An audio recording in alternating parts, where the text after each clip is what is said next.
How's it going, everybody? This is Dave Meltzer here on Mother's Day. We're going to be talking pro wrestling for the next 2 hours here on Wrestling Observer Live.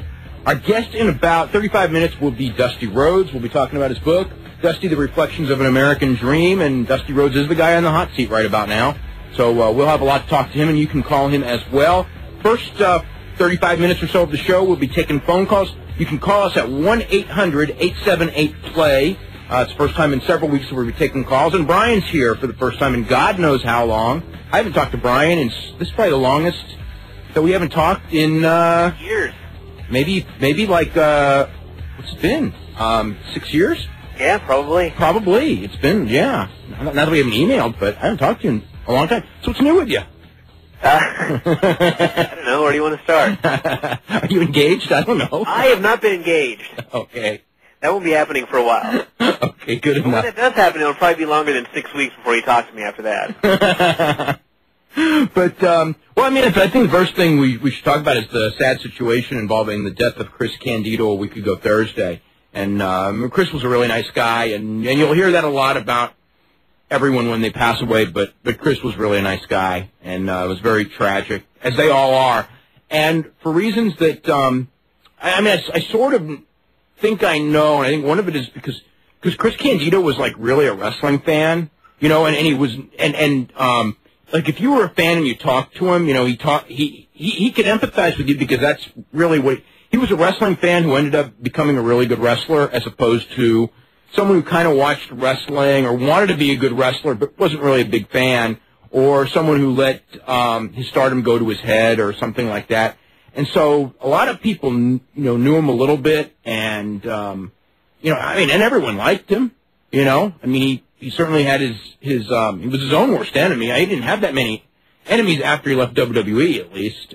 You know, at that point he had a lot of enemies, but that was a different time in his life. But very sad deal there, and particularly sad the way that it happened. Such a fluke thing. Well, I guess it's like the weirdest one of all, except for maybe the Owen Hart death, in the sense of, you know, we watched him on a pay-per-view, and, you know, he broke his leg, and then, you know, it was a nasty-looking injury, but, you know, you didn't expect what happened next. Yeah. I mean, we've seen all sorts of injuries on pay-per-view, and then, you know, they're back, they heal and everything like that. And he worked on Tuesday, which I guess is something that can be, you know, debated between now and the end of time. You know, whether they should have let him work on Tuesday. I guess, in hindsight, you can say they probably shouldn't have. I don't know that would have made a difference because I don't know all the circumstances of the death. But we got a couple of lines available at 1-800-878-PLAY, so you can jump on board. We'll take some calls in a couple of minutes on the current scene. But first of all, Brian, actually, since the last time we talked, it's been quite the month. A lot of stuff happening and a lot of stuff yet to happen as far as the future of the business. We've had the Spike TV deal with UFC. We've had WrestleMania coming in with a huge buy rate, bigger than almost anyone expected. We had the Pride Grand Prix. We had Monday's Raw, among other things. Monday's Raw, which was probably the best Raw in a long, long time, particularly the Shelton Benjamin Shawn Michaels match. And we're heading up to a couple straight weeks of pay-per-views. This coming Sunday will be the TNA pay-per-view. The week after that will be the WWE pay-per-view featuring JBL and John Cena in an I Quit match, which is a crazy match in the sense of you got two guys who struggled to have a well-below-par match at WrestleMania, and now you're putting handcuffs on them because when you have an I Quit match, your near falls don't matter, and it just makes the match harder. Plus, submission moves mean more, and neither of these guys have ever won a match in their lives with submission move. Which is the real comedy of it. Yeah, and John Cena in his interviews just said that submissions don't matter either. when he was plugging the match. I thought that exact same thing when he said that, and I kind of gave him the benefit of the doubt when he tried to explain that the only way to win was to have your opponent say "I quit." But it was quite comical to hear about an "I quit" match where you could not submit. Yeah, I know. So I wonder if they're gonna do a spot where like someone he taps, but didn't say "I quit." Where they tap and don't say "I quit," which would be like so ludicrous. But anyway, thoughts on Monday's Raw or anything else that we just talked about? Where should we start? I saw UFC live, and I paid money for it, and it was well worth the money. I don't think I've talked about UFC since I've been gone, have I? No, we haven't been back since UFC. Oh, my gosh. Well, it was great. Particularly... So, okay, now, since we're on the UFC subject, did Randy's girlfriend cost him the win? I have actually had people tell me that. Many people have theorized that. Yes, and I had people tell me that actually the night of the show as well. They said, you know, he's got this new woman, and this has happened in the past with fighters who have gone into new relationships, and they theorized the night of the fight that his girlfriend cost him the fight. Yeah. Now, I will say this. There have been many times in mixed martial arts where I don't want to say new girlfriends as much as stormy relationships and problems and stuff like that. I think that for sure it makes a difference. If you're, you know, I mean, and not just relationship, but I mean, I think that Mark Coleman's, I believe it was his mother or his mother-in-law was suffering from cancer before one of his fights, and you know, he wasn't in the mental, he wasn't mentally there to train, and I think that played a big difference in one of his losses. Yeah. And, you know, other guys that have been fighting with their wives and, you know, over this and that, and you don't get your adequate training time or you don't get your adequate sleep, you know, those factors make a difference. Women in the Lord have not done good things to fighters. The Lord has not. Particularly that brings. Although the Lord of Vanderlei Silva has done pretty well, but yes, that is true. The Lord of Vitor Belfort and Quentin Jackson has not. No. But yeah, it was a great show live. I don't know if I was actually in a section with oh God, I just drew a total blank. Matt Hughes. Yeah. I don't know if I was in the section with Matt Hughes' family, but I may have been, and that added quite a dimension to his fight, which was incredible enough as it was. But to be sitting there amongst these people who were so into Matt Hughes was incredible. So I very much enjoyed myself there, and I had fun at Cauliflower Alley too. I didn't go to the banquet because I was at the UFC show, but it was a fun weekend. No big fights, nothing like that. But it was good because it was just. If you've never been to Cauliflower Alley and you're a big fan, you should go. You should go once. Yeah. I mean, I think you really should go. Yeah. Yeah. It was very different from UFC because UFC, the security was insane. They didn't let anybody do anything. Whereas Cauliflower Alley was like, if you're a wrestling fan, just show up. You could have gone everywhere with no sort of pass or anything, and nobody would have cared. At least they didn't mention anything to me and my friends. So it was a very fun time. Okay, Monday's Raw. Monday's Raw, I thought it was a hell of a Raw, particularly when Shelton Benjamin was nearly killed by Shawn Michaels in that match. I mean, first of all, the idea of that was incredible enough. I mean, I know the execution was out of this world. The funniest thing to me was, I remember, go back 10 years with Shawn Michaels, and one of the jokes of Shawn Michaels used to be that he would give you this incredible match, and then he would miss that super kick, and that would be the finish. Because, just from, that little standing position, now he's got this little knack, at times, where he throws that thing out of nowhere, and it's just so freaking awesome. Yeah. But in those days, he would stomp his foot, and then he would throw the kick, and the kick would be like a fourth grader. And everything else about Shawn Michaels as a worker was just so great. Now, on what had to be the most complicated, I guess, as far as execution goes, super kick. It was the greatest super kick of his career. That was one of the great spots. I'll remember that spot forever. Yeah. And a great, you know what though? Even before that one, that match was out of this world before that finish. And that finish elevated it to a new level. Yeah. So I tell you what, this has been, I tell you what, if you're a fan of boxing, if you're a fan of mixed martial arts, you're a fan of professional wrestling, there have been, we're 5 months into the year, and there have been so many great matches. This has really been a heck of a year for pro wrestling. I wouldn't say there's been the 5-star matches, but there's been a lot of 4-star plus matches and a lot of matches that you can, all over the place that you can really go, there's some pretty good stuff. Shawn Michaels in particular lately. I shouldn't just say lately. Well, he's always been great, but he has really had a string of incredible matches. Well, give him and Kurt Angle 30 minutes and call it WrestleMania, and, the odds are pretty good. Yeah. Speaking of WrestleMania, you saw the DVD. I did. I got the WrestleMania DVD, and I recommend it strongly because WrestleMania was a good show, in particular the Michaels and Angle match. And it's got a bunch of extras. For those of you that loved all the trailers, every trailer's on there. And they've also got outtakes from all the trailers. And I will say that if you're a fan of Ric Flair's performance in the Braveheart trailer, then you will be a huge fan of the outtakes of Ric Flair in the Braveheart promo. Really? And they've also got the entire Hall of Fame ceremony, including the speech by the Iron Sheik, which was so incredible that I would not have a problem if they just inducted the Iron Sheik every year, or just had him introduce somebody every year and give his long speech. And I think, you know, there were reports that nobody knew what Sheik was saying. I actually knew everything Sheik was talking about, but he had tremendous delivery. And that, to me, would be worth the $21 for the DVD just to watch Iron Sheik. Now, what about Heenan and Orndorff? Because I heard that, like, they tried to do an angle, and it was just a... I haven't watched the entire thing yet, so I don't know. Oh, you haven't seen that yet? No. Okay. But apparently, you know, I guess on the TV version, like, some of Flair's stuff was cut out, and I assume that on the DVD it's going to be the entire speech. So if you watch... you know what you got to do? You got to time the standing ovation. Oh, that's right, yeah. Because on TV they edited some of it out. Yeah. Yeah, that'll be interesting. Yeah, so that's a good DVD. Okay. Monday night on Raw, it's going to be Chris Benoit tomorrow night. Chris Benoit against Kane, and Edge against Shawn Michaels. So Shawn Michaels has another chance.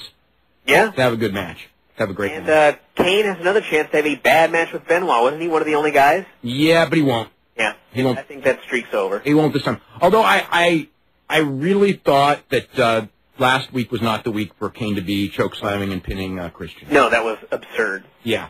I actually, you know, before the match went on, I thought, you know, if someone really is going to be going to the other brand, it ain't such a big deal for them to do some jobs on the way out because they're going to be fresh on the other show when they show up. Yeah. For some reason, in Christian's case, I strongly disagree with that. It was the wrong thing. Well, especially since if you ever look at Christian's record for this year on Raw, you find, except for the Benoit win, I don't know if there's too many others. No, and he was actually, you know, the last few weeks, he started to really do something.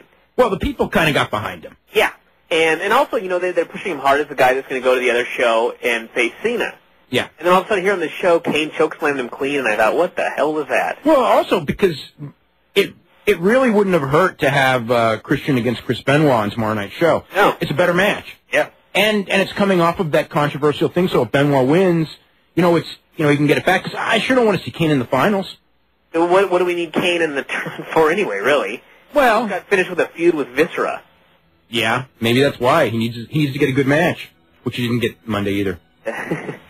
I swear, though, there was an article in Kane's alma mater, because he was a college basketball player, and I didn't know this, but Kane at his college in Kentucky holds the all-time record for field goal percentage, and ever since I read that article, I keep thinking of watching this college basketball game and Kane in warm-ups, running up and down the court. It's like this bizarre visual. Oh yeah. Yeah. Eddie Guerrero, heel turn. I thought that the execution of the heel turn was tremendous. I'm still kind of not sold on whether it's a good idea. I mean, it is Eddie Guerrero's idea, but I think that he figured that since John Cena was going to be the top babyface, that it's better off for him to be a heel, and if he's going to turn, he should turn on Rey Mysterio because everybody likes Rey Mysterio. Eddie Guerrero's facials are incredible. Nevertheless, I know that he got over great as a babyface the last time they turned him heel, which is what he's trying not to do this time, but I just don't know if that's the right move. I was actually very down on it earlier, like a few months ago when I first heard they were going to go this direction. I'm not so much now because he is Hispanic and they've got a huge Hispanic audience, but him versus Rey is a good idea if they can feud for a while, and I think they're trying to really push Rey into the spot that Eddie had. Mm-hmm. So, there are far worse guys that could be a top heel than Eddie Guerrero. So if they're going to push Rey hard, I really don't see much of a problem with turning Eddie heel at this point. Well, especially I'll tell you the one thing with Cena as the champion. They need Eddie. Once they get past JBL, the two things are is that you've got both Kurt Angle and you've got Eddie Guerrero, and you can really go, that can carry you 6 months right there. That should hopefully carry till next WrestleMania, to be honest with you. And the thing is that people will stop, talking about how horrible Cena is as much, at least I would say stop for good, but they'll stop you know, because we already have seen with Kurt Angle, you know, time after time that, you know, that's a decent, I mean, and often a very good match. And with Eddie Guerrero, I got to think it's at least going to be a good match. Yeah. The thing is, like, this is the only thing I can hope for, is that Cena will actually improve working with these two guys. Because for some reason he's worked with a lot of I don't know that that's the case after all this time. Yeah, he hasn't improved working with all these guys before. Yeah. So I'm hoping that, you know, maybe a 6-month program with these two guys, something will click. I mean, I don't know. Yeah. The other thing, I was going to say, when you get this week's OVW television show, there's an interview there's an interview segment where Maria brings out the Heartbreakers. Okay? And you probably do not have any bricks. Well, I guess you probably don't have any bricks inside your house, but if you did, put them outside because you might want to throw it through your television set. The reason I say that is because I watched that on Monday night. It was this last Saturday's show, and it just was like, how did you screw this up? I mean, it's like sitting there, and I mean, you just see these guys get this incredible reaction. Oh, you mean Ohio Valley's great? Yeah, no, you just look at it. Ohio Valley did something. I'm going to throw a brick to the TV. I thought, what could that possibly be? No. Although the shows have not been good lately, but that segment, there's so much charisma between those guys and Mo Green in that segment, and it's kind of like the Mo Green saying goodbye to them, and I think that's what makes it even worse. Is I'm sitting there going like, you know, why does he have to say goodbye to them? Because the WWE has no clue what they have, and they've already, they've already pretty much 80% ruined the act anyway. And here the guy, who was an integral part of the act that they're not bringing up because who even knows why, is sitting there and, I'm going to come in and I'm going to have a new team. And it's like, why do you need a new team when acts like that don't come along every week. Yeah. So, but anyway. I would like to make a comment about Ohio Valley TV because we've done a lot of recommendations for Ohio Valley, and I'm sure you have as well, but I've gotten a lot of letters from people that have taken up on our recommendation and gotten this stuff, and they all enjoy it. And I actually had somebody from Ohio Valley ask me about a week ago if I was being serious with all of my praise for them. And I was flabbergasted that someone would think that I was exaggerating this, but it is really an entertaining TV show. I mean, if you love that style of wrestling, there's nothing better. Well, there's nothing better because there's nobody else doing it. No, and even the bad stuff is still fun. There's some bad matches on those shows that I don't think are that fun. Well, and sometimes, like, the one thing about it is because some of the guys are so green that sometimes if you want to go with the idea that it's either really good or really bad and I'm going to enjoy it either way, like some of the interviews are great and then some of them are ungodly bad. And then the other thing that you do when you watch it is you just go, look at this great interview Matt Morgan's doing, and now I got to watch him on SmackDown doing the worst stuttering. You don't think that. You just have to look at it and go, God, Matt Morgan is great here, and just enjoy it. And then when they're brought... The interviews where they're backstage and they're telling the guy to do the promo for the localized station, and he's scratching his chin and going, Even stuff like that that's so bad is so campy great. You just got to watch it. Okay, let's get to the phones. We're going to start with James in Tallahassee. James, what's going on? Hey, Dave, Brian, how are you guys doing? Doing very good. Good. What a shame about Chris Candido. Oh, yeah, absolutely. Well, how's Tammy doing? The last that I've heard, she was doing, okay in front of people, I probably should talk to her in the next couple of days, see how she's doing. I had heard that she was going to spend some time with Francine to kind of, I think that last week with all those people around, and I think that it was quite the deal for her to see.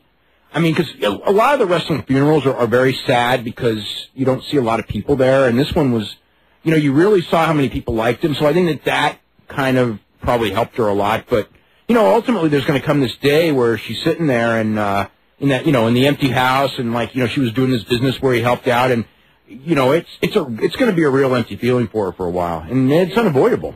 Did you get to go to the funeral? I know you went to Owen Hart's one a few years ago. I didn't go to Owen Hart's funeral, and I didn't. All right, I thought you did. No, I didn't go to Owen Hart's funeral. I didn't go to this one because I thought that my job was to write the issue.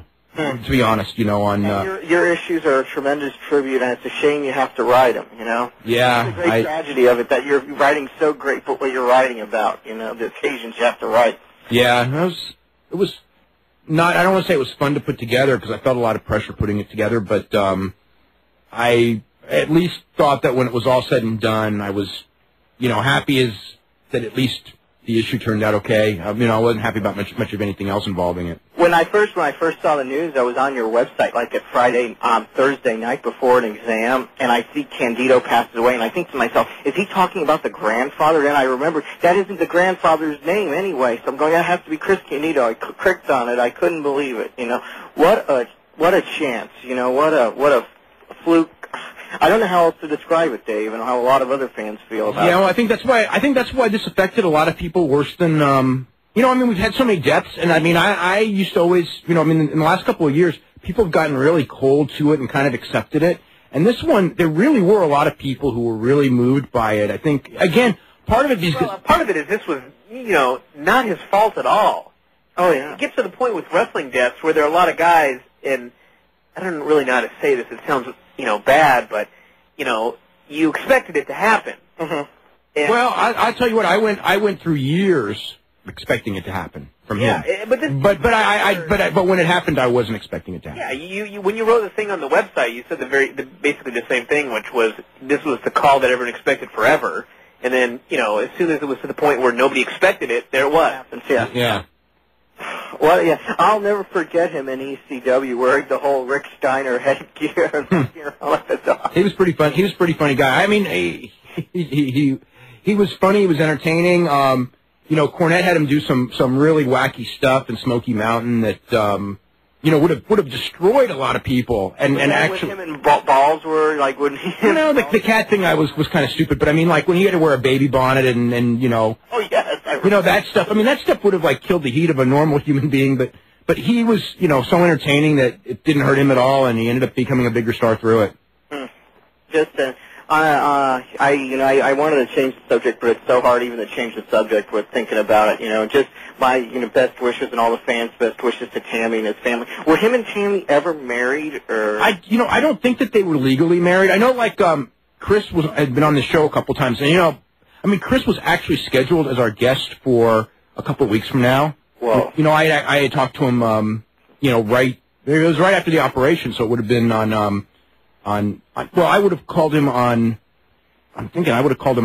Monday, and he would have called me back on Tuesday, so he left the message on Tuesday, and then I called him on Wednesday, but he wasn't in, or maybe he was probably flying back, and then I was calling him I called him Thursday at 6 o'clock, which was pretty eerie in and of itself, because, He passed away at dinner time, didn't he? Yeah, it's probably right around the time I was calling, yeah. And I find out a couple hours later, but with Chris, when he was on the show before, he always referred to her as his wife, and in all the obit things it called her his wife, but I don't know that they ever actually, were they in a common law state where it could be a common law marriage? I guess. I don't know if they were, I don't know if they were ever actually, legally married. At the time they were not. I had asked him, but this is several years back, and he said, we never actually did a ceremony, but, we consider ourselves husband and wife. So, so I guess, I think that's what it was, but I'm not sure. I think TNA did a really fitting tribute at the end to let that last match run, and then just to have him celebrating with the belts with the big smile, and then the little thing at the end. I purposely turned on the syndicated show at night on the Sunshine Network to watch it like Friday night, just to see that spot, and it made me, put a smile on my face as a wrestling fan to get him to see him enjoying that last moment, even though he was probably in tremendous pain. I don't think he was in that much pain when he physically, yeah, but he loved to perform, and I think that with those belts and everything, I think that smile on his face was pretty real for that moment, even though he was acting, if you know what I'm saying. Of course, yeah. But, in the interview and everything like that, that was all spur of the moment, too, which I thought was pretty cool, that, the thing where he talks about 97 screws, and it was a real example when you watched him, Andy Douglas, and Chase Stevens, and you saw the difference between a pro and two guys who are, good workers, but... Yeah, just not up there. But under pressure, because the match ended short, and they had to go out there and do an interview, and nobody was there, and they just kind of put the mic in front of Chris, and, it was no problem. You would have never known that was something right off the top of his head with no preparation whatsoever. So, it was really, it was sad watching that, to me, on Friday, so... Okay, James? Okay, hey, kudos to Shawn Michaels and Shelton Benjamin for that amazing match on Monday. That jump to kick amazing. We are also here now with Dusty Rhodes, one of the great wrestling stars, probably in the history of this business. one of the greatest box office attractions, whose book, Dusty Reflections of an American Dream by Dusty Rhodes with Howard Brody, is out from Sports Publishing. You can get it at pretty much any bookstore. You can order it at Amazon.com, HighSpots.com, all the usual locations. Dusty Rhodes, how are you doing?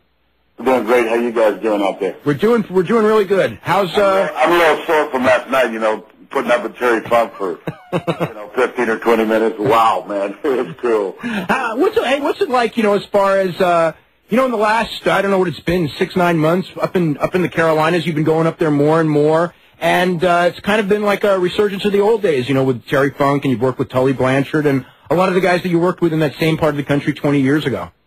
Yeah, the guy there, Tony Hunter, man, he has his pulse on the independent shows. I don't know, he really promotes the shows so well. I mean, he's just packing these small buildings that we used to go to. Abdullah was one of the guys and the Rock and Roll Express, and then he puts the younger kids in there also. Matt Hardy was there signing autographs last night, and me and Terry, and it just seems the fans kind of bring their kids out, and they take a look at these two Smithsonian Institute guys. And Terry just always gives a great effort, but he's just, he's getting on long in the tooth, and, but it's cool, and I think it's just promotion of it just shows there's a tremendous amount of fans out there that want to bring their kids and kind of relive the old Rock and Roll Express, the old days, and I enjoy it, and Tony Hunter seems to be the key to that. He should write do some type of book with some of the independent promoters to see how it's done, and so it's a pleasure. It really was. Is it a different kind of audience? No, not so much, man. It's like the days in the 70s and 80s, and you see the older fans, but you see a lot of young kids, and some of the places where the dad will say, "Hey, here's Dusty Rhodes, get your picture taken with him." Well, they don't know me from whatever, but they leave there, pretty excited, and the dad seems to be, Funk played a song last night called "Egg Sucking Dog" by Johnny Cash that he found, I guess it's a 1940 song or something, and he had the whole audience singing this "Egg Sucking Dog" song with him. It's just amazing. It's just, and they just kind of have a great time. It's a great promotion. And it's just, and I really enjoyed it. That's a lot of people don't understand that, I don't think, but I just enjoy doing it. And Terry too, that's what we do. I don't know what else to do. There's nothing else that I know how to do, but to do wrestling stuff. So it's pretty cool. When something like this happens, when you were, up there, and I'm talking about from 74 through the late 80s when you were top guy. When you were the schedule in those days, and a lot of modern people don't know this, but the schedule for the most part in those days was insane compared to today's schedule. And do you ever look back and go, my God, we did all this, or I didn't realize. Like at the time, I'll give you an example. Just as an example, there was a promoter, Mike LaBelle, in Los Angeles, and who ran the LA territory, and people would ask him about booking or tapes of stuff, and he just goes, we were just trying to make money on Friday night. We weren't trying to write history. And 20 years later, when people would bring up, as a kid I saw this and this, or where you're going, and people are talking about, whether it's Pac Song or Ric Flair or Tully Blanchard or all of this stuff, now it's history. When you were doing it, did you ever think, hey, 20 years from now, people are going to be thinking about it, or were you just thinking about, okay, now what's our next angle for next Friday night?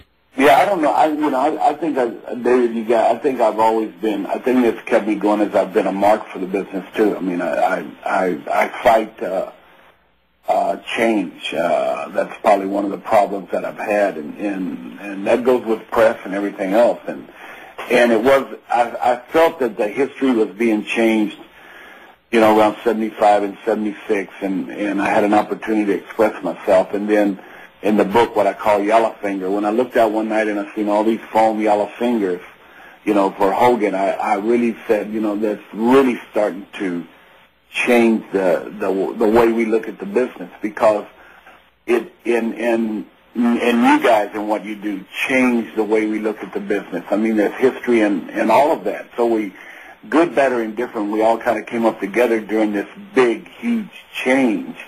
And I think it's, you know, it's still, to me, it's still like 2 hours of, I want them for 2 hours to believe for that 2 hours. When they drive home, if they don't, you know, that's cool. They got entertained and they loved it and everything. But for that 2 hours, like going to a movie, David, it's like, I don't want to, you know, walk in and then hand me the ending. You know what I mean? I want to get into it and say, boy, all of a sudden I'm really involved with these characters, you know. So characterization started, and then once that really became an important part, and I know I was helping I know I changed it. I could egotistically, I talk about it in the book of the different areas were territories, and it was a blueprint of the mafia, the way it was run, and I talk about it in the book, and it had its godfathers, and you didn't tread on them grounds, and you didn't, hell, you came along in a great era. The old timers probably would have went out to Frisco and shot you. I mean, sure, the first time that they had read something that you said, you know, and it's not, and I'm open, the last 2 years I've opened up,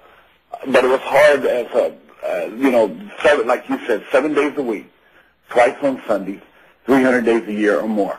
And that's the way it was. And you never even thought about it until you know, until you get around somebody like Terry and you're sitting around and you're looking at these guys and you're thinking, man, this was really something. You know, I mean, it's just like, they talk about, you know, they had like 2,000 people in line for Mysterio or somebody in L.A., you know, during WrestleMania at some signing. And I remember, you know, in '84, at some Hardee's in some little town in North Carolina. I still got the tape of it. It's a great tape. I will put it on a video someday of Hardee's that had the Rock and Roll Express there. There were 5,000 people on the grounds, and there was an estimate, the helicopter, the way it looked, there was 10 to 15,000 people to get these two guys autographs. And that's history. I mean, that's just, it's amazing how them guys were over back then.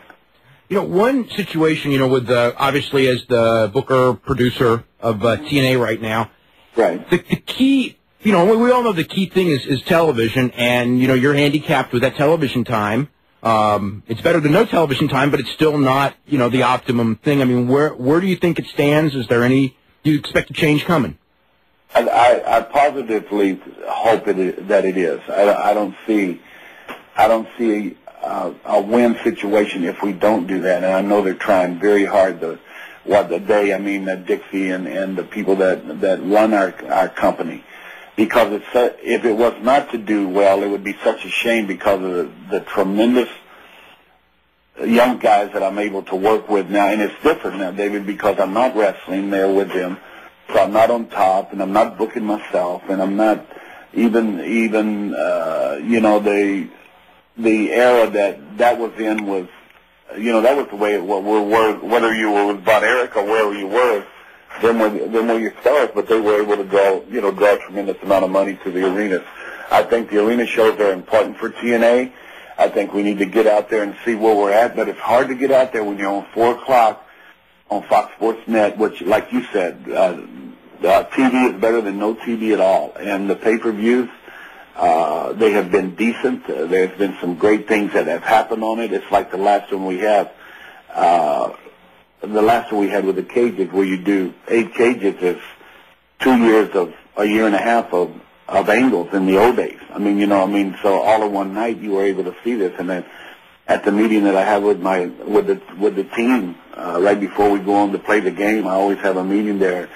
And that's what I said. It's out of my hands. I mean, I kind of built a format and wrote this thing in, and these names are here. And I said, for this thing to be successful, now it's in you guys' hands. And they always step up to the plate. You can always, you can pick something. And that last one there wasn't a match on that thing that didn't have some type of different feel to it and something really different. And it was a shame that, that more people were unable to really, buy into it or see it besides the guys. One thing with you guys, I'm talking about with the internet fan, one thing about that fan is they carry TNA right now.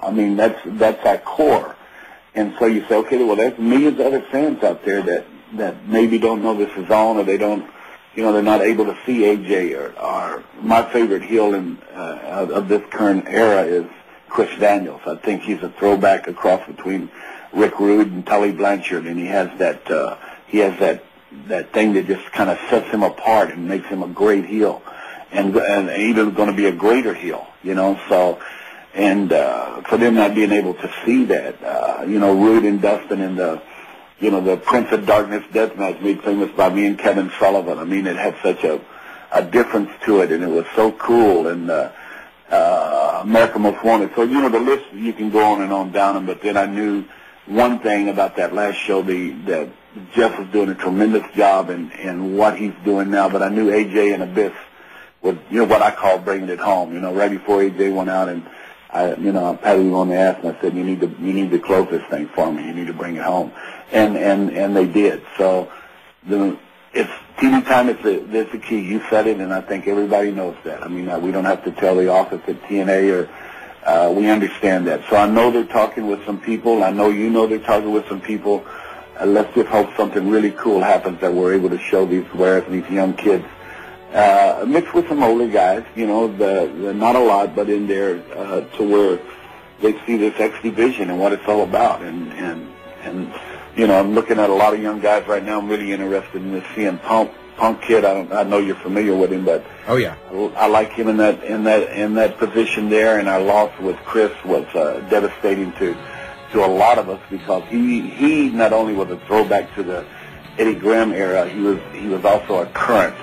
I mean, he could do some unbelievable stuff, and to see him beat his demons and do what he did was very special. I'll always take that to heart when I. But a lot of people don't know this, but you actually go back to college with Terry Funk and Bruiser Brody as well at West Texas State, but they had nothing to do with you really getting into wrestling at first. No, it was, in the book we talked a lot about me growing up, my dad taking us to the Coliseum in Austin, on Friday nights after you get off work, and I remember guys like Zebra Kid and Cena Destroyer for the first time. Got to see Gorgeous George, the original one, Sailor Art Thomas, and I would sit there in amazement at these guys, and Bulldog Danny Pletches, so it was back then. But yeah, out of West Texas State, I think there were 14 guys that ended up professional wrestling out of West Texas State University. 3 NWA World Champions, Tito Solis and the list goes, Tully Blanchard, the list goes on and on, Stan Hansen, DiBiase, and all these guys that went to West Texas, kind of like the proving ground for our industry back then. And you couldn't help but be associated, Bobby Duncombe and going to Thursday nights to Amarillo to see, the Funks. And yeah, Terry was a young guy. He was ahead of me in school, and Dory and them guys. So yeah, it was just something that I really, really wanted to do. I just thought it was really, really cool. Before we left, I was wanting to bring up Dick Murdoch, because in the early part of your career, you two were pretty much spoken in the same breath, the original Texas Outlaws. And how long were you in wrestling when you hooked up with Dick Murdoch, and how did that partnership come to be? Well, I had left, he was in Amarillo, I guess. He had started in Amarillo, then went to Tennessee, and I seen him around the matches on Thursday night there, and when me and Duncan would go to the matches, and me and Goodish would go to the matches, we'd see him hanging around the guys. Then as I left Dallas, after I left Dallas, where my first year, I went to Kansas City, and Bob Geigel said, I got your partner in the next room. And he opened the door and walked over, and they introduced me to Dickie, and then from that day on, I mean, we were inseparable. Over, 300 days a year. I mean, every day, living together on the road and driving up and down the roads. And he was such a tremendous talent. He had a knack for being on, and when he was on, there was nobody ever any better than he was. And he had a knack for being nights when he wasn't on, to where he just kind of clowned around and did whatever back then, and it was a pretty serious business back then. And I know at one time Roy Shires and the NWA had was planning on him becoming world heavyweight champion, and they started flying him to different areas before cable television was in vogue, which thank God, I was on the the front part of that, and some of them liked him, and then some nights he just but we always had that thing in our mind that guys would talk about Murdoch and say, he could work with a broom and have a riot, and that's just about what he could do. I mean, he was tremendous, and in the book I talk about him a lot and dedicate the book to him. But him and Jose Lothario were my two. Jose Lothario to me was the very best in our industry that I had encountered and came through all my years of being in it. So as far as just being a local babyface, is that what you mean, or? No, Jose, no, his work, his timing. I mean, I really studied his timing. I mean, I would sit and I would, even today I'll look at kids and try to see if there are any of Jose and in them. His timing was immaculate. I mean, it was unbelievable, and how he could. Steamboat was a lot like him in ways, but that fire that Jose had when him and Valentine would be wrestling an hour in Houston, and I'm a kid standing back in the back watching him, and it was just amazing the control he had over the fans, the audience, and the tempo of the match, no matter what it was. And back then, you went out for a main event, you better set in, because it's going to be 30, 40, 50 minutes, an hour, whatever they were. So, he just had he was really tremendous. Ricky Romero, a guy from Texas in that area there that never went a lot of places, but he was of that same mindset that Jose was from, and I mean, to watch him in his prime was just it was a beautiful thing to see. A lot of people probably don't know this because, with the exception of a very brief period in WCW, in most people's lives, probably listening to the show, you were always, a babyface from '74 on in Florida. Mm-hmm. But the first, I guess it'd be 6 years of your career, you were a heel, and you were one of the top heels at the time because you could talk, and but then you were teaming with Murdoch for most of that time. And I do remember one period, this would have been in the AWA, where very briefly you had and that wasn't probably not many matches, but a few with Stevens and Bockwinkel, where as the challengers you kind of became the de facto baby faces.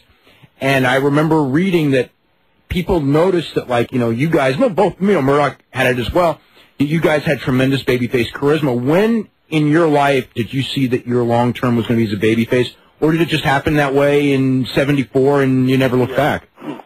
I think the thing that people don't, and they didn't get to know him, but my mentor, Eddie Graham, was, his mind for our industry, to me, was nobody to compare. He had I tell a story in the book, and he had a great knack for knowing when, and I always, Mark Lewin told me back in the Detroit area when me and Murdoch were there, he said, and Lewin was a tremendous babyface in his prime, and he said, you have that opportunity to learn what it is to be a heel, and the best babyfaces are guys that were over as great heels. And whether I was a great heel or not a great babyface, that's for history's debate. But the bottom line is I always kind of felt it, and then the match with Jack Briscoe in Miami in '74 was a turning point to where Eddie knew, Jack knew, everybody else knew, but I could feel it, and it was an hour draw. And I remember Frank Freeman, the great announcer there that had the Ali fights there and everything. I remember him calling out the time, and I remember giving Jack the elbow, and he was the golden boy of that era there in Florida. And I remember him saving himself by putting his foot on the rope that him and Eddie had, came up with, and the people just started to boo him out of the building. They started to chant my name, and I knew at that point. I said, and then we went ahead in the hour left, and the people wouldn't let me leave the ring. And walking back, it was a really moving moment. As I walked back, Eddie was standing there, and he said, "That's the way we do business." He just smiled, and that's all he said to me. And he knew at that point. And luckily, we had standing off in the wings, we had Gary Hart, tremendous manager of Paxson, the Korean Assassin, and what better, the American Dream, the Korean Assassin, Playboy Gary Hart. From there, it just went to, just went out of sight. So I think I was trying to learn my trade on the other side, so I would know what the guy was thinking that I was in there with, what the heel was thinking, and that made me a better babyface. Now, I want to ask you, how, and it's kind of in the book in the sense that he chose his own path. Nevertheless, When your son Cody was growing up and doing so well in wrestling, I mean, were you thinking, you know, that he's going to follow your other son Dustin into wrestling, or was it never something that he wanted to pursue, or did he not want to pursue college wrestling? Because, you know, for those the last 2 years in Georgia, you know, I mean, he was the top guy in his weight, you know, in the state. Yeah. Yeah, he was Wrestler of the Year. We were very proud of him, just as I am of all my kids. You can tell that by reading the book, but Cody had that, he just had that drive, and when he was not wrestling, where he spent half the year just training so hard to be the best at what he was, but he loved acting, he loved theater, and he was really active in it, and he did some really cool plays. He wrote some poems. One of his poems are in the book. He just had that knack, and I remember the coach at Penn State and some of the other schools that were talking to him at the time. I mean, that was a big-time scholarship offer to wrestle, and he said, you know, that's a 300-day a year job, you know, just wrestling in college, he told the coach. And he said, acting I have that same passion for it. And at 19 right now, he's at him and Teal, they're at the Howard Fine studio in L.A. He's 19 years old. He's pursuing his career and his dream. He was like every other kid. He had all the tapes. He had all the stuff. He had the ring. He did videos downstairs in the basement of him putting on matches, just like I did, just like Dustin did. He had that knack. And I remember the first time Vince met him when he was, I think he was 16 years old, and he walked up and he looked at him, and Barnett was there, of course, and Barnett was talking about how handsome he was, and he said, you know, he looked at him and he said, "You're next," you know what I mean, like that. And I remember driving home with Cody. He says, "Dad, he says, I would love to wrestle for the WWE, you know." And I said, "Well, man, I don't know." I didn't say nothing. I just let him, you know, choose his own way. It was just like when he wanted to drop football and concentrate on wrestling, and it worked. And it was hard, me being a football guy, for him to do that. So, no, he always wanted to be an actor. He's going to be a great actor. He's studying hard. I mean, he's just putting that same passion into that. So he took a different path. My oldest daughter, Dallas Cowboy cheerleader. My youngest daughter, she's an actress. Dustin's in our industry. So I'm proud of all of them. But no, I don't think David. He didn't. You know, I don't think he, you know, bit off on the professional wrestling. Although he loved Bob Orton Jr. because he knew he was second generation, and Benoit and Kurt Angle, and he really liked these guys. Mm-hmm. And Austin and all them guys, and then he really now likes AJ Styles. I mean, and I do too. I think he's the most phenomenal athlete in our industry, period, of any athlete that's come in the last 10, 15 years. So I just, no, he never took that path. Now with Chris Candido, yes. You know, I guess you bumped into him, on the independent scene. Yes. And, got him in, and, I mean, it's in this week's issue. You know, I mean, I would say 3 weeks before Chris died, and of course none of us saw that coming and expected anything like that. You know, Chris emailed me, and it was just like, you know, he was just telling me how happy he was, how his career's turned out, and, you know, that you know, he said you saved his life.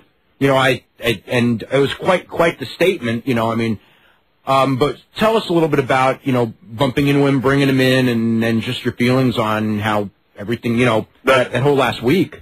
Yeah, that was a heavy burden for somebody to say that I saved his life. I mean, he saved his own life. I just had a long talk with him. I just talked about the drugs and all the great athletes that we had in our industry that, you know, that are falling by the wayside, and what happens, and I watched him in all these different independent shows that I was with, and he was always immaculate, and he was really trying, and he had that tan, and he reminded me of a young Eddie Graham. If you look some old pictures of Eddie with that hair back the way Chris does, I watched him, and I said, man, he reminds me so much of him, and I said, if I ever become in a position again to bring you in, I'll do it. And when it happened, it was under no false pretenses. It was just that there's one way that you will be fired from here. There's one way that you will let me down and yourself down if you show up here screwed up. And that's the day that this storybook ends right here.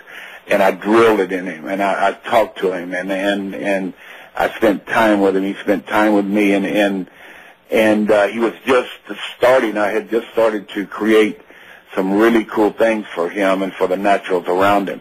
And it was so ironic that Kid Kash had left, and he replaced him in that match, and he broke his leg, and then he was so afraid that that was going to. A really cool story was the night that he came back from the hospital.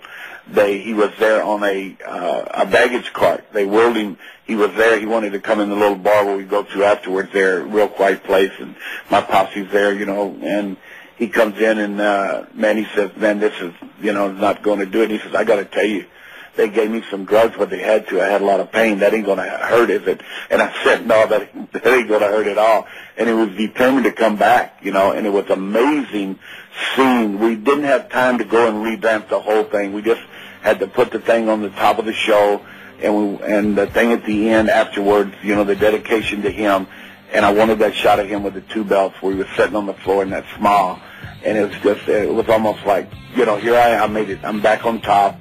I beat my demons. It's an unbelievable story, the way that happened. And I wish I'd have had a longer time with him. But, I mean, he was an inspiration for me at this time in my career of creating some people, and they really tried hard to make that character come out, you know, so. Okay, just real quick, before we hit the break, I just want, because we have gotten a couple of people who've called up about this and aren't totally familiar with what happened, but Chris broke his leg on Monday, or on Sunday's pay-per-view a couple weeks ago, 2 weeks ago, and then on Monday he had surgery. He worked on Tuesday as a manager for the Nationals, who won the NWA Tag Team Championship from America's Most Wanted, flew home on Wednesday, and on Thursday, due to a blood clot from the surgery, complications from surgery, he died, and, you know, wasn't anything anyone saw coming. It was shock. He was only 33 years old, and, you know, that's what we've been talking about, because a lot of people listening were not familiar with the whole circumstances of what happened. Dusty's got a lot going on, including this coming Sunday will be another TNA pay-per-view with Jeff Jarrett and AJ Styles for the NWA title, Diamond Dallas Page and Sean Waltman against the Outlaw, formerly Billy Gunn, and Monty Brown, Christopher Daniels against Shocker for the X Division title, the Naturals against America's Most Wanted for the tag team title. As far as this Sunday goes, what are you looking for Sunday's show?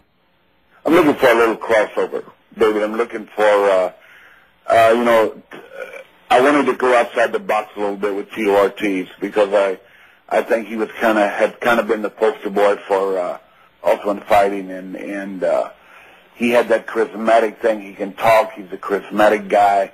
And I kind of compared it back to the Tyson Steve Austin thing, and how that kind of turned the industry around again for the WWE. And I think that, you know, of course, with better TV time and you know, more time to spend on it would have been really the best. But I don't have time to wait and see what happens, and we have to go on from this week to that week. Jeff Jarrett, the NWA champion, to throw back to the old era. I mean, he's been unbelievably spectacular at what he's been doing lately, and AJ is, we know what he is. So Tito just I wanted to go outside the box and not bringing in an old guy or a special referee or anything like that, except somebody like him. We were lucky enough to get him to do this, so I'm really looking forward to working with him and to you know, taking this thing to a different level, and trying to draw some of their fans maybe in with our fans on this pay-per-view to see what happens, you know. Now, are there any plans to use him after the show? I would love to. That's kind of up to him, you know. I didn't want to force him into a situation. I would love to see him, you know, come back, and it's how happy he is with us and how much he enjoys this. One thing about him, the interview you'll see next Friday on him is he loves fighting. He loves doing what he's doing, and that's his first love. So our industry would take, you know, right now it's taking second to that, but maybe if you know, we treat him good enough and everything is really cool, and he enjoys being around this part of you know, the entertainment industry, then I believe that maybe we could. I surely would, but I would love to bring him back with explode him on the scene with a, you know, really cool TV time. And I know we keep talking about that, but you guys know how important that is you know how I can cuff you, and it's an amazing thing to know that we have him. So I'm really looking forward to this thing. And what are you going to do after 8 cage matches? Yeah. You're gonna. I mean, when you really get down and think about it, what are you going to do that kind of stirs the imagination? And I think this will. And he's on Best Damn Sports Show next week. You know, so I think this might might get it. We also got a tremendous video coming out on the next show that Sahara had shot on AJ Styles. I had a vision of something that I wanted done kind of in a movie way, and I think it's going to really be an emotional thing that's going to air. So that might help us bump into that Sunday, as we kick this thing off. Do you feel like you're in a unique spot right now because there's pressure from all sides to produce immediately? At the same time, the best thing is the slow build, as we finally saw this year with WWE when they had the big success at WrestleMania, because they didn't rush things like they've been doing for this last several years. And yet at the same time, you don't, if you try to rush things, I almost want to say, you don't want to waste angles before you have good TV time, because at that point they're going to be, if you have a great idea, it can be more valuable later, so to speak. So you're in a real weird situation, but yet you have all these outside forces saying, we want you to produce right now. You've got to get a big buy rate this week, and all these guys that are, the natural thing, just looking for positions and everything. It's been a real interesting thing. I mean, even with like the Kevin Nash situation, how does this compare to say? The booking with Crockett, where it was entirely different kind of pressures. Then you were in like the war of all wars. Now you're kind of starting at the bottom and trying to, I guess, get into the war of all wars again if everything goes perfectly. Yeah, that would be the ideal situation. But you should be my assistant. I should be yours, because you have that understanding of what's really going on, and that's true. If you cut a guy's head off this week, let's say we're going to cut a guy's head off, I'm just saying that out of the blue, and then all of a sudden we're on this unbelievable time thing, and I said, why don't we cut a guy's head off? Well, we just did that, I mean, so it's tough, but it's exciting to think maybe something can happen that leads us into that. I think even Spike TV or all these other TVs that are out there, and all these cables and all these people that hopefully we're conversing with can see that, hey, Tito Ortiz, that's kind of outside the box. Hey, here's AJ Styles, here's Jeff Jarrett, here's America Most Wanted, it's Chris Daniels and Sabin and Shane and these guys. And our two girls are tremendous, Trinity and Tracy, and then with B.G. James, who can still talk his ass off, and Dallas and them guys. So all them guys, forget my phone's ringing here, but that's okay. It's another one. And it is a situation that is conducive sometimes for almost failure, but it's just, I enjoy doing it. I enjoy the fight. I think that I really do. Going back to the fight in the 80s, okay, in wrestling, of course, in 84, when Vince went national, the business totally changed from what it had been for years and years. And what you ended up with, when looking back on it, we had Vince, who was just, an incredible promoter and had a vision and changed the business. And then you were, with Jim Crockett, you were became the all-star team of the wrestling against the all-star team of the promotion. And it was a national war, take no prisoners. At what point did you sense that the tide was turning and it wasn't working out? I mean, because there was a period there where, obviously for a while, both companies were doing tremendous business, and then, things went bad. And then Jim Crockett was gone within a couple of years. I mean, and it was actually pretty quick. I mean, from 87, everything looked great, and then by the end of 88, everything, said turn around the company. Well, in 87 and 88 is when the two things happened. In that era, one drastically was when Crockett sold to corporate America, to this corporate machine that did not understand our business, didn't study our business like you did, or like I do. They didn't know the business. They just seen the marketing value, and they seen some numbers and stuff that we had done, and nobody was over like Yellowfinger. I mean, when them yellow foam fingers came out, and that thing started to snowball, and WrestleMania came on, It was just a genius stroke of what happened. And you know what, like even now, I'm not, you know, when you say booker, it's not, you're not a booker unless you're running towns and arenas and territory. I mean, running every night, you know, 7 days a week. That was Crockett. We were out there, man. We would just, well, if he would go, we'd go head up in Philadelphia, and they would sell out the Spectrum, we'd sell out the Civic Center. And it was a great time for the wrestling fans. And for that to be that way again, this company has to move into that direction. TNA has to move in that direction. Or otherwise we're going to be stuck with another ECW. Or, you know, we're going to be stuck in something that so many guys are wanting work, and so many guys are out there, so many young kids. Where's the next Ric Flair, Mestre, Rhodes, Hulk Hogan? Where are these guys coming from? And they're out there, but to be able to make them be the best, they have to have a format. They have to have a stage to present this on. And I think that's our biggest, our biggest job right now is to make that happen. But the Crockett era, there was cars. Everybody had Mercedes. They were, it was lined up. I think I know you had to probably bite your finger off, but I was named Book of the Year in 1986. And I had to share that with, the kid, what's his name, from, Oklahoma. But, anyway, I mean, so we were doing something right. I mean, it was a magical time. I mean, that era was just unbelievable. And it started in 1974 with the American Dream character. And it started to build to where the interviews became important, to where marketing became important, to where the selling of the product became important. And that is behind the scenes that, like, people that are just casual fans, they don't know or they don't understand. But the proof that still works was last night in Gaffney, South Carolina. It's that simple. It's that easy. It is promoted right. You want to start getting the phone calls now? We're going to go to South Carolina. And Dennis, you're first up with Dusty Rhodes. Hi, Dusty. Hey, buddy. It's great to be able to be online with you tonight. It's good to have you, Dennis. What's up, bud? Hey, brother, I was in Gaffney last night. Wow, what an exciting show, brother. You and Terry Funk, y'all just beat the hell out of each other. It was awesome.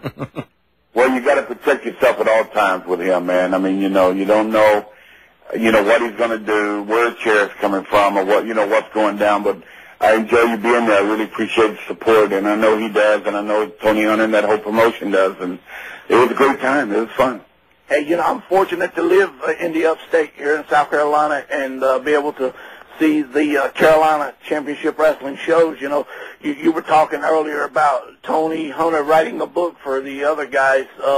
Hey, it's his website, CarolinaChampionshipWrestling.com. That's how I stay in tune with where the wrestling shows are going to be. And I saw last night on the program November 19th in Spartanburg. Oh, the Starcade deal.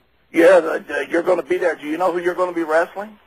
No, he's just started to put that together, but I know it's going to be huge. I know. Oh, I can't wait, man. I want to buy tickets now, Yeah, it's Let me say, and real quickly, not to cut you off on this thing, though, but that's the way it used to promote. The first Starcade we had, Jim Crockett, we had an idea.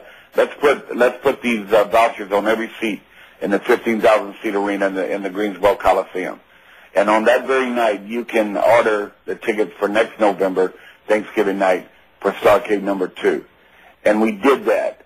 And he left the building with over $150,000 advance. Wow. Just from that one night. And that's just how strong the right promotion can be. And, so I just think it's really cool. Here's another thing that I wanted to mention to you, David, that I talked to Matt last night. He asked me about, one of my favorite people to be around and to be working with is Jeff Hardy. And this guy he's a loose cannon, but I'm going to tell you what, he's been tremendous. And Abyss, who I think is the best big man to come along in our industry in a long time, them two guys right there, they can carry the load, for a good while. And I told Matt that, and I said, I always know where Jeff is, whether everybody else doesn't, because I made a pact with him. I said, at least I know you're here and you're not here. I said, 5 minutes before you go on, please let Ray Lord know at the gorilla position that I have him standing here. And that's just the way he is, but the production has been tremendous. But thanks for coming to Gaffney, and we appreciate the support, and also calling the radio show here and supporting these guys. That's important. Hey, thank you, and we'll see you in Spartanburg on November 19th. Okay. All right. Dusty, how are you feeling physically? Like I said, I'm a little sore from last night. My knees are, but I train. Well, I never trained hardly before because we was on the road all the time, but about 3 times a week. Cody got me into, to training, and I feel good. I had my physical, and everything is good with that. My blood pressure was like 140 over 78, and it's just, everything's, knock on wood, I think I can't stop because this is what I do, and I think when you stop, I'm not only finished the book, but working on a screenplay and a pilot for television right now. My first movie, I wrote a screenplay. I want to produce and direct a movie, and that's my next goal. I want to, hopefully by October, we'll be able to start shooting the movie down in Florida, and just something for the Sundance Film Festival. So, what type of thing would you like to do a movie on? The movie that I wrote was just the old Southern type movie about a football town, a small town that everything was around the Friday Night Lights of football there, and it's about a stalker that was a Vietnam veteran who's stalking the head cheerleader, and it's pretty cool. I enjoyed writing it and putting it together, and I'm working right now with Howard Brody on a pilot for TV called Dusty's Place about an ex-wrestler that owns a bar, kind of like Cheers. Mm-hmm. Different characters are in there, and different things happen, and so I'm staying really busy with that. And the motivational speaking, my website, DustyRoseWrestling.com, is a really cool site to find out all the things we're doing and what's new and what's going on. So I want to stay busy. I want to reinvent myself every day, whether it's good, bad, or indifferent. But right now, I'm just really I'm in this foxhole on this fight with TNA. I really want to make this thing happen and see it happen and prove something to myself. When I went back, David and Brian, was asked to come back and do this, I just said, I want to do something that I didn't do before, and that's to take a longer look at the X division and look at what's going on and what's current and what could be really new, with a 6-sided ring and, I'm sure when Eddie's turned over in his grave the first time we put that up, but it's worked out really well. I'm really high on Shocker, this kid from Mexico. I mean, I'm just, I think he's going to be a big star with us. And, so there's a lot of good things happening. More Latin guys need to come into the picture because most of a lot of our country is the Latinos right now, and I've always believed in that. It goes back with Jose Lothario. So, being able to do that in a different way and seeing the other side of me and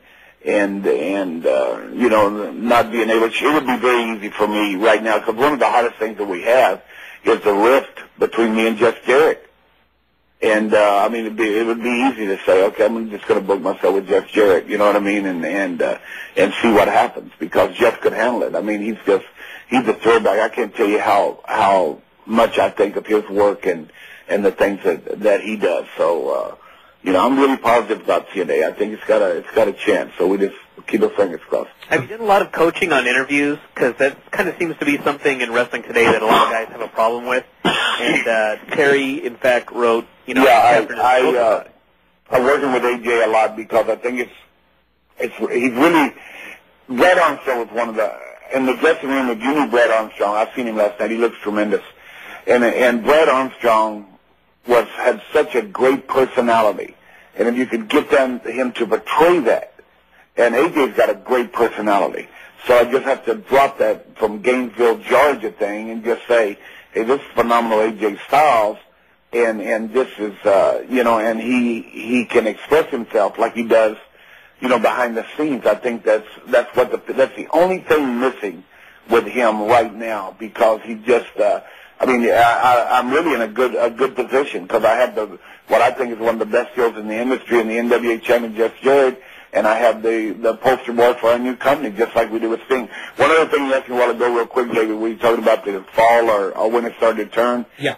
We had Magnum TA in a position to compete with Hulk Hogan and Yellow Fingers and all that thing. We were when he went down, that's when it started to turn. Because he was a movie star type guy. I mean, the fans loved this kid, okay, and he was in a position. I remember one of the magazines had a cover of him and Hogan on it, and I was looking at it in the Crockett office. I said, "Here we go. This is where the battle really starts."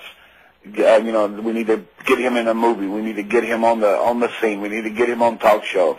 And then when he went down, that was really the start of when that thing started to turn. And when the contracts came into play, that also was a bruising. And thank God it did. I mean, now everybody's making a lot of money, and that's cool, and they earn their money. But when that came into play to where you didn't get paid for what you drew, I mean, I know that's the old school in me, but man, I mean, I was firm against that. If you drew a house, then you got paid. If you're on top and you didn't draw a house, then you didn't get as much money. And it taught everybody to do promos. Yeah, and that's true. Arn Anderson, I mean, the Horseman. I mean, the classic interviews were just as much a part of it as the work was, obviously, because I was not by no means a stellar performer. I mean, I had a way of timing that I had learned from Jose about when to do something and when not to do it, and when to look and when not to look. And I mean, Johnny Valentine could look at a crowd for 20 minutes and have a riot against Waldo Curry in Houston. So, I mean, I was a student of that, and if I ever start being a student of that game, then you know, that's when I'm going to lose it. So I went at this with a lot of excitement and a newfound love for creating stuff, and I do a lot of what I call the quick movie shots. I don't think an interview in the back should go 3 or 4 minutes or whatever, even though I let Raven this past week, because he had such a tremendous interview, you know, go ahead and because he's one guy that he has a connection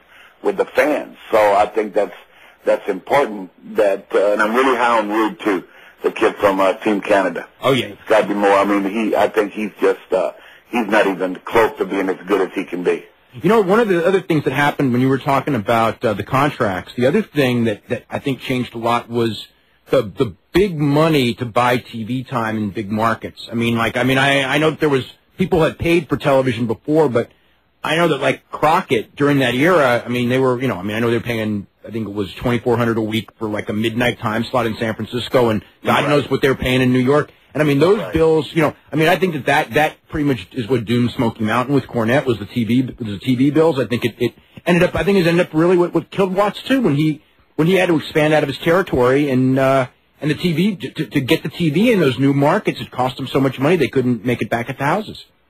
Well, when Vinnie Mac went in and said, "Hey, I just want this TV, that's it, and that's what we're going to do," then that did change it. And that's just another thing that being on top of it, of understanding when you had to do that, it took the life out of whatever financial stuff you were drawing in the arenas. I mean, because we were selling out arenas night after night after night. 3 times a night we were running with Crockett. So 3 times a night we're running on the books, and being able to keep up with that was TV just, I mean, paying for TV when they should be paying for, it's new entertainment. I mean, it's fresh, new stuff that takes Hollywood like weeks to film. We do it in an hour. I mean, we do it in an hour. It's amazing how that's changed the landscape. And I think you hit the point there. Of all the stuff we talked about, that's probably the thing that really changed our industry more than anything else was that one point, the television stuff. So, and that's what we're stuck with right now. Yeah. Want to go to Bob in Pittsburgh. He's waiting for a long time to talk to Dusty. Bob, you're up. Hey, Dave, Brian, how you doing, guys? Doing great. Real good. Dust, it's an honor to talk to you. You're a legend, no doubt about it. It's just an honor. Just wanted to go back and tell you about something in my past. When you were your first run in WWF way back with Superstar Billy Graham, some of the great matches that you had with him. Can you talk a little bit about that? I know that you guys worked so well together. Got to see you in Pittsburgh at the arena. Got to see the classic match at Madison Square Garden. It was just you had such a mixture with him. It was just incredible. Yeah, it was a magical moment. I love him to death, and we talked about it the last time, Bob. I got to be with him, and it was something that was you couldn't explain. I mean, it was magic. I mean, whether Andy Warhol or George Steinbrenner or who I was lucky enough to get to sign my book, do the forward to my book, being able to see these people that were in the audience, and that was my era. When you talk about that like the kids nowadays say, well, they remember the year and a half with the polka dots. Well, that was cool. I made that work, and that happened, and all of that was cool, and I made a lot of money, and I got the rest from what I was doing, and had a clear mind and just went there. But my era was the Dusty Rhodes American Dream era. Was during that time that Vince Sr. was there. I talk a lot about it in the book, and it was a magical moment, Superstar Billy Graham, because as David said earlier, we could talk him in the building. And then we did what we needed to do to build this thing to the crescendo to where it would just erupt into a major event. It was a major event when me and Superstar Billy Graham were in there, and that was before music. Before you played music when you came out, you just had the voice to introduce you, and the role was a phenomenal time. So that part of World Wrestling Federation was the Dusty Rhodes part. The other part was Vince's part, and I told him one day, I said, here I am, from the neck down, this is you, from the neck up, it's me, you know what I mean, but I'm going to make this thing work. And the actual idea of the polka dots was me and Pat Patterson. Everybody said, well, they made you do it, or they were going to do it, or whatever was going to happen, and we had discussed it one night, and I looked at a picture back in 1975 of me in Miami, and I had this scarf on my head with polka dots on it. And so it wasn't the first time that I wore polka dots, but I was blessed to have that short run, and I kind of got a break. People don't understand, but I had been doing the Crockett thing and went through this era, and stress was unbelievable. And Vince said, "Hey, just come have some fun, relax, do your thing, and I'll make you some money, and you'll make me some money," and that's what happened. So, but the Pittsburgh. My other big thing about Pittsburgh in the building there was me and Big Boss Man. In the cage match to where we turned people away, and that was a date that Vince let us get into the building. Said, "Hey, they won't draw anything," and we did it also at the Cap Center in July, and so it was. Them were great fond moments for me. Dusty, we are totally out of time. Bob, thank you very much for your call. Just want to remind everyone we'll be back here next Sunday night, 8 to 10 Eastern, 5 to 7 Pacific. You're listening to Wrestling Observer Live on the Sports Byline Radio Network.